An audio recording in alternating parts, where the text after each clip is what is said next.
Welcome to Thriving with ADHD, a podcast where we'll share everyday practical tips to thrive in life as an adult with ADHD. This podcast is brought to you by Animo Sano Psychiatry, a behavioral health practice with a specialist ADHD clinic based in North Carolina. And this is your host, Nada Pupovac. Welcome to Thriving with ADHD, dear ADHD community. This time we have a special guest outside of our Animo Sano team. It is my pleasure to introduce you to Cynthia Hammer, MSW, author of Living with Inattentive ADHD and Executive Director of Inattentive ADHD Coalition.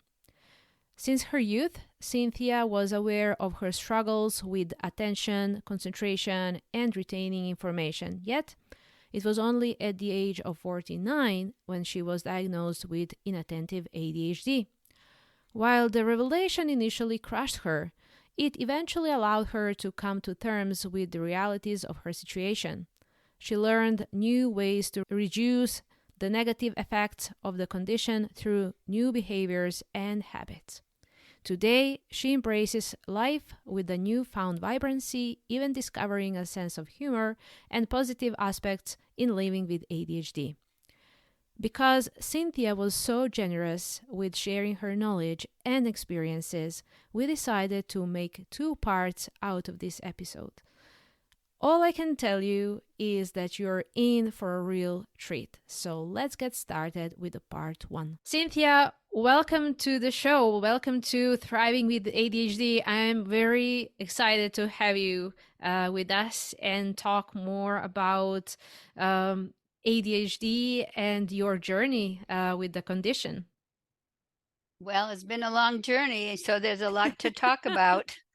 Yeah, I can't wait to get started. So let's jump right into it. So can you please share your story and how and when you were diagnosed with inattentive ADHD? I was diagnosed in 1992 when I was 49 years old. Oh my God. I Okay. had 3 sons, and our middle son we had concerns about. He was in grade school, and somehow we thought he wouldn't be able to make the transition to middle school. Mm-hmm. He would get lost. It would be too complicated for him. We didn't know why that was that way, but we chose to send him to a private school where he was one of 12 children. Mm-hmm. And meanwhile, his older brother was going to the public high school and was in the advanced placement classes. And within a few months, he knew every 800 students in the school, Mm-hmm. where this son, in a class of 12 children, even by the end of the year, he didn't know all their names. Mm. And off and on, I can't remember how I got introduced to literature about inattentive ADHD, or if I just searched it out on my own. Mm-hmm. I had trained as a social worker, but that had been almost 20 years earlier. Mm-hmm. So I don't think I had ever heard of ADHD, Mm-hmm. but somehow I learned about it.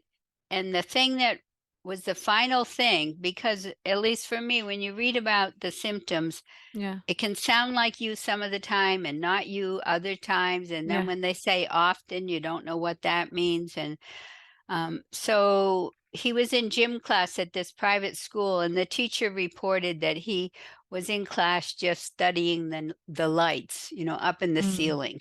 Mm-hmm. And that maybe crystallized it for me, but we brought him to be diagnosed, and there was a pediatrician in town that specialized in that. And what happened is during those 2 years that he went to see him, I had to accompany him to the appointments. Mm-hmm. They were like 15 minutes long. That's how you got your new prescription of Ritalin. So I was going to these appointments for 2 years with my son. And meanwhile, where I was working, my supervisor had a grandchild with ADHD. Mm-hmm. So when she came to evaluate me, she said, and meanwhile, I was thinking off and on, is this like me? So when she said to me, you do some things well and other things not so well. And she said, and sometimes you do things I can't understand why you're doing them. They're not your concern. Mm-hmm. And these things just rang the bell that this really sounds like ADHD. When my son and I next went to the appointment, I said to the pediatrician, I think I have ADHD. And he said, you do. Mm-hmm.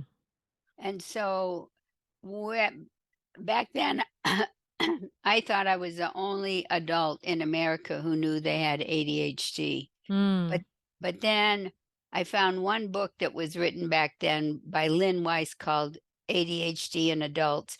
And in the back of their book, they listed a few resources, and one of them was a woman in a neighboring city. Mm-hmm. So when I called her, she told me about this conference that was being held. It Mm-hmm. was the first conference in the US for adults with ADHD. So when I went to that, I realized I wasn't alone, but I was one of the first few that knew in the US that we had ADHD. So when I came back from that conference, I decided to start a support group and Mm-hmm. help other adults who had ADHD. And since that time, except when I took some years off, that's been the focus of my life, is helping to educate about ADHD. And I think that's very courageous of you. I suppose back then, mental health conditions and including ADHD, I suppose they were pretty much a taboo. And so I think what you did back then, I think you're just amazing and sort of a pioneer in. Um, Well, so at the yeah. first conference, Dr. Hallowell was there, and he could openly and freely talk about having ADHD. So he was Mhm. like a role model for me. Oh, okay. And when I asked him about ADHD, he said, I've never been ashamed to have ADHD. So Hmm. in my mind, I wanted to Okay. be like that. And when I started the Right. support group, at first I was trying to just have a small group of people. I thought I was a social worker with the skills to run a group, but the Yes. group that came together was so varied. There were Yeah. some people that were trying to get on medical coupons, or Mhm. we call SSI, which is monthly payments because they were too disabled to work. Mhm. There were other people who owned their business and were financially successful, but still having problems in their Mhm. life. Mhm. So the support group in that format didn't work very well. Mhm. But I was able to easily tell that group I had inattentive ADHD. Mm. Mm. However, when we changed the format, we went to this bigger auditorium in a local hospital, Mhm. and I knew I'd have to stand in front of this audience that I didn't know. Yeah. And I didn't know if they would all have ADHD or how they'd feel about someone with ADHD trying to run the group. So I was very anxious about Yeah. coming out of the closet, I guess you'd say. So I sat in my car and practiced and practiced. And at first, when I said it, I was very tearful and Mm. my voice was very shaky. Yeah. But the more I said it, the easier it You was. got. And also, I envisioned a audience of at least 75 people. And when I showed up and it was like 30, it just was, I could do it, and I've been able to do it ever since. But I'm in a position that allows that without worrying about repercussions. Again, very brave and Mm. just yeah. Kudos to you. Kudos to you for taking those courageous steps. Uh-huh. And I suppose paving the way for everyone else nowadays that gives support to ADHD community for sure. Thank you. So, how did your ADHD symptoms present differently from the more commonly discussed hyperactive ADHD? I And guess I'm, what challenges you were facing? Apologies. Yeah. yeah, I think although the DSM tries to say we're this way or this way, I think there's a lot of overlap. And even in the symptoms, they say you're primarily inattentive type. So I have inattentive, mostly inattentive Mm. type, but I also have some of the combined type of behaviors. Yes. Okay. So recently I wrote this book about living with inattentive ADHD, and a psychiatrist posted online that I had mislabeled myself because reading my book, he thought I had combined type. He Mm-hmm. said, because you're a risk taker and you're two things. Well, I can't remember. There were It's two okay. things. That's It, okay. there were two things. If I remember, I'll say it later. But Mhm. I wrote back that the way the DSM is written, it's primarily inattentive. So I Mhm. could have these other symptoms.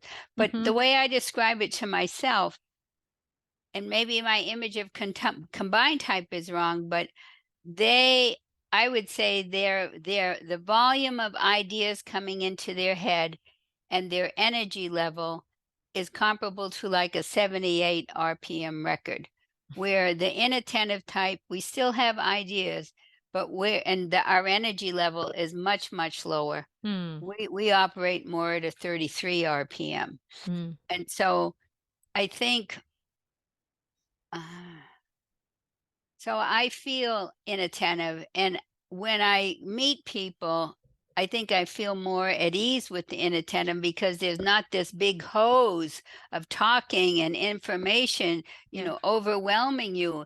And at the conference recently, there was one woman, she was brilliant, and she suggested the idea that when mothers are in the hospital, they should be given this simple screen to figure out if they have ADHD, because they'll have time then to get themselves in order as their child is growing up, Mm. anticipating that their child might have ADHD. Mhm. Well, and she was so excited about this idea. She was talking like 3 minutes straight in high volume. No one would interrupt. And when I said, calm down, she said, I don't need to calm down. She said, but if I'm offending you, I will try to calm down for you. But that's how it is when they're so outgoing with everything, they kind of blow the inattentive types away. We Mm. feel like the wallflower. And can you please tell us about some other challenges that you were facing, knowingly or unknowingly? Well, I think a lot of people with ADD are not self-aware, and combined with that, I do not have a good memory. So Mm. there's only a few things when I look back to my younger years that I could wonder, was Mm. that my Mm. undiagnosed ADHD? And I wonder if back when I was a child, I was more hyperactive, because my biggest memory is almost every at meal, I spilt my glass of milk, that Okay. somehow I wasn't paying attention and my hand hit it and I spilt the glass of milk. Mm. The other thing was I must have had some behaviors that concerned my parents, because Mhm. I get sent, and this is probably unheard of now, I got sent to Children's Hospital, which was like an hour from my home, for a week of observation. And they ended up concluding I had either rheumatic fever or Huntington's chorea. And I guess Huntington's chorea, you can be jiggly and have nervous gestures. Mhm. I only surmising that that's why they were thinking I might have that. The other one was rheumatic fever, and that also has symptoms where you can be fidgety and have like nervous behaviors. Mhm. I got And back then, they decided, I guess, to go rheumatic fever. My husband said it's only because there's no treatment for Huntington's chorea. But back then, the treatment for rheumatic fever was to take penicillin. Oh And I God. took Okay. penicillin for 10 years until it was decided I didn't need it. And again, my sister, I don't think I was sickly, but my sister remembers there were days I would stay home from school and be in my mother's room. Mm. So I I just, I have to assume that was ADHD, but I don't know. And Yeah. so the other behavior that sticks out when I is when I was in high school, there was a neighbor girl that would walk by and we would walk to school together, which was about a mile away. Mm-hmm. And every single morning she had to wait for me. I knew she was coming. She was right on time, but I was never ready. Oh, okay. And that's the biggest thing. The other things that was the variable performance, not having trouble writing, keeping until I learned to type, it was very difficult for me to write a paper, Mm-hmm. organize my thoughts. But once I learned to type, I would get into flow and I liked writing. Became easy for me. But Mm-hmm. so those are the things that stand out.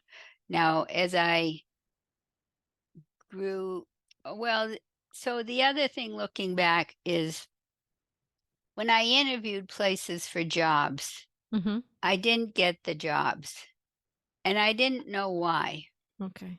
I thought I was a good candidate, but I only assumed later there was something about the way I came across, there's something about the way I answered questions Mm-hmm. that people just felt there's something a little weird here.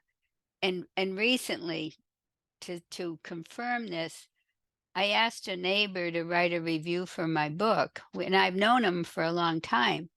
And in the review, he said, I always thought she was quirky and eccentric. And I never realized that's how I appear to other people. And at first, I was hurt when I read that. And then I owned it.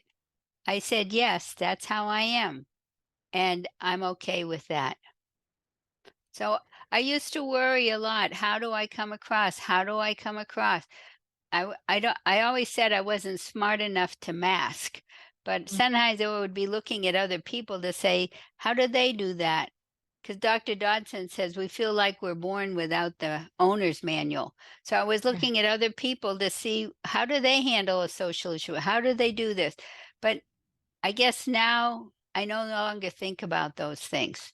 I hope everyone with their ADHD gets to the point where they've improved their self enough so they're very content with who they are, even though Yeah. they might still have ADHD symptoms. Yeah. I think this is a great message for everyone out there, and especially for people with ADHD and for their self-esteem. In some previous episodes, we were talking about ADHD and self-esteem, and we know that it's quite an issue. But I hope that this message from you, what you were talking about, um, gives people encouragement to be exactly who they are, to own what they are, even with the condition. We all have a right to be ourselves, even if we are different. So that's just brilliant. But I wanted to add to that Yeah, it's not an overnight thing. And I don't absolutely. want people to assume it's overnight and Yeah. get discouraged. In fact, well, one psychiatrist said it should take 3 years, and Sari Solden said she was surprised at that because she finds it usually takes 5 years. Mm, So it's 5 years of learning new behavior, yes. absorbing that information that I'm improving, I'm doing Yes. better, I've stopped my negative self-talk, Yes. I'm focusing on the positive. Yeah. And you wake up almost 5 years later, you were in this chrysalis, but you weren't there for just a day. You were in there for like Yes. slowly coming out, and now you're out there and feel Yes. like you're thriving. Yes, and I really hope that this message and what you're talking about is just the step forward and towards that place where people can be with the Well, condition. Yeah, so yeah. I think these uh, what I we used to run a support group and we had a lending library with Mm-hmm. books and audio tapes that people could check out. Mm, And I wrote a blog, an article. We had a newsletter yeah. saying I'm apprehensive about putting all this stuff out there because I know you're going to take too much of it and, not absorb it, or you're going to get overwhelmed with too much information. Mm. So the main thing I like people to know is it's a process. Yes. And you should only focus on getting one new skill at a time. And until you've acquired that skill, don't even think about attempting something Yeah. else. You need that hyper focus. Yeah. So for me, the first skill I acquired, which I would be embarrassed to tell a neurotypical person, is to put my credit card back in my wallet. And so there It's are all I kinds of I think there is nothing to be embarrassed about. uh, well, I'm saying the smallest thing like that can cause you huge Yeah. problems in your life Yeah. because you don't know where it is. You worry you left it at the last place. You don't Yes. know if it's at home. It causes you a lot of anxiety. You waste time because you shopping for your groceries and then you can't pay for it, or you hold the line up while you're searching these different places for the card, feeling embarrassed. So and I have a friend. She said her first task was to get out of bed in the morning and get dressed. So, what I tell people is look at your life and think about the simplest thing to change that's going to make the biggest difference. Yes. This is, yeah, thank you so much. The sum of those small things hopefully will make the difference, and that's what really matters. Yes. Okay. So I would like to talk to you about the importance of early diagnosis of ADHD. I know you have loads of insights. You also were in Baltimore at the conference, so you have insights from this event. So please tell us more. Okay. So, we all kind of agree that ADHD is a congenital condition. Yeah. You're born with it. Yes. Okay. It might not You might be able to mask it, your intelligence. People aren't looking for it, but you are born with it. So Mm-hmm. there is no such thing as a late diagnosis. Mm. How can you, if you're born blind, do you have a late diagnosis for blindness? It's a delayed diagnosis. Okay. It's because we don't know how to diagnose it earlier.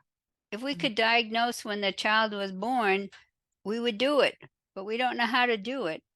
But clinicians tell me they are comfortable diagnosing children who are 7 years old, Mm-hmm. children who are in the second grade, Mm-hmm. who have been able to be observed in the home situation and get data on that, but also they're observed by a teacher in a classroom, which is a structured setting. The child is there all day long, and the teacher can observe the child in relation to other children in the classroom. So they can see the child that they think is off the bell curve. And that's where the people with neurodivergent conditions are most likely going to be, is off the bell curve. Now, if the child is super bright, that can make it harder Mm-hmm. because they're still able to perform well, but they're not performing up to the best of their ability. Mm-hmm. But, and so with time, what we've learned is that medication is the most effective treatment for ADHD. Mm-hmm. We're told that the medications are safe, and there is no mental health condition that has treatments as effective as we do for ADHD. Yeah. So I'm discouraged when I read websites that say there are several treatments that can help, because from my point of view and from the research, there is no other treatment for ADHD than medication. The other treatments are ancillary. They can help you with other things in your life, but they're not helping with the ADHD symptoms. Mm-hmm. You need to get a brain that's working better.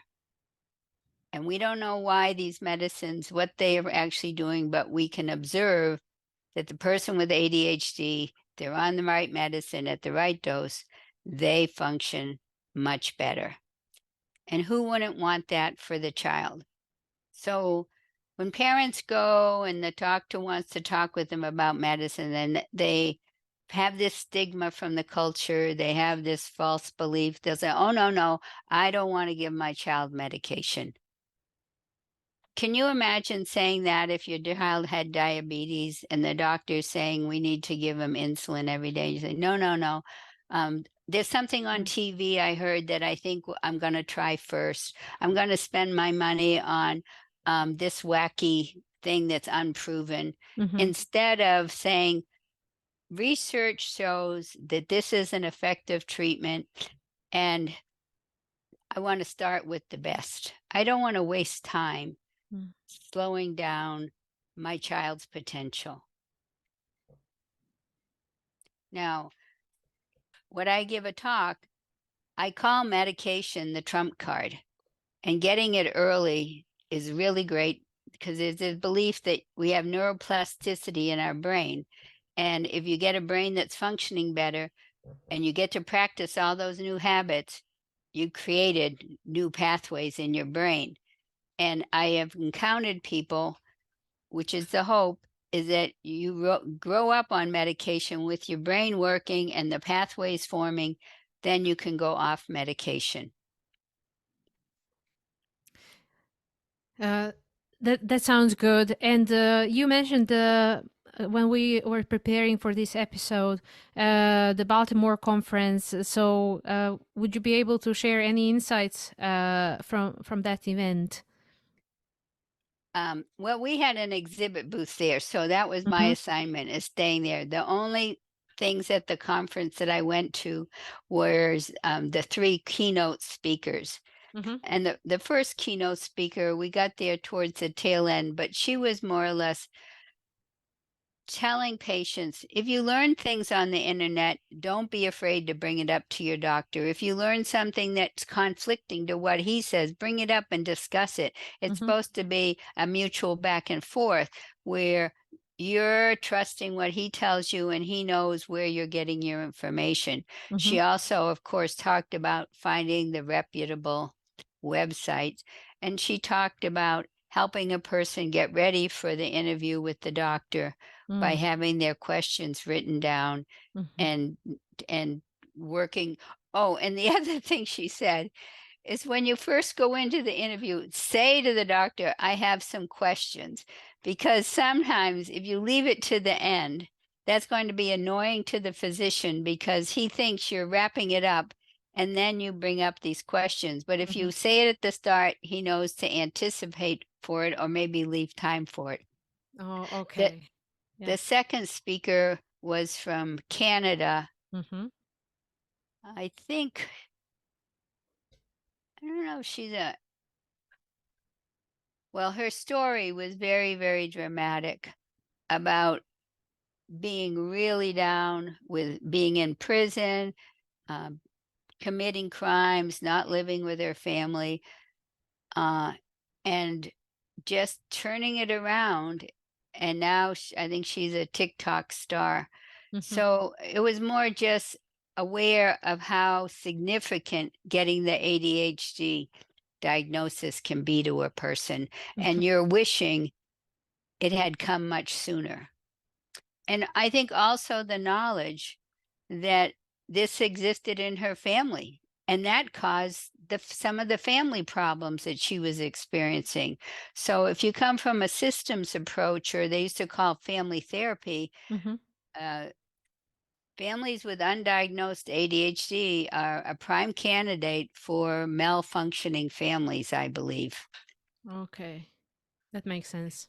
So the third speaker was actually a musician, and he played the cello mixed in with his talk. And the thing he said, which he thinks is our strength, he described it this way, is that you're at the ocean and there's lots of waves coming in. And the neurotypical person might walk to the shore, but they would back away from all those waves. It's kind of overpowering to them. The person with ADHD will go into the waves, experience all the waves, find the wave that they can ride all the way back to shore. So it's a lovely metaphor about being willing to try a lot of things, keeping your mind open to a lot of things, and finding your passion. And that's what's going to carry you forward. But he calls this self I don't even think it's a word, but he made it self suggestibility, Mm-hmm. that we are open to taking lots of suggestions, lots of ideas. We churn them, take them in, and mix them up, and come out with our out of the box thinking.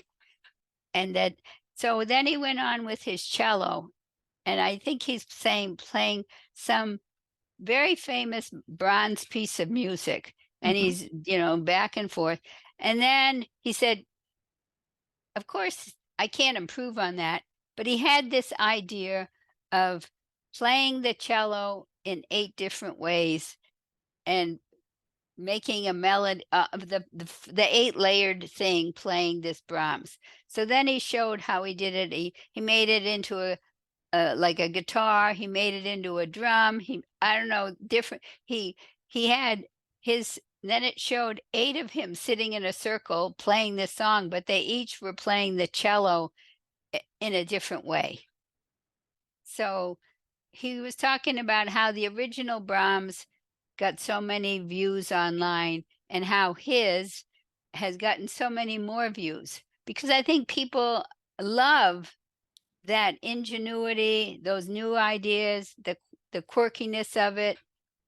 And what's been wonderful for me, I've interviewed 25 women that had combined type, and Mm-hmm. a few of the younger women, Mm-hmm. because they're diagnosed when they're younger, maybe not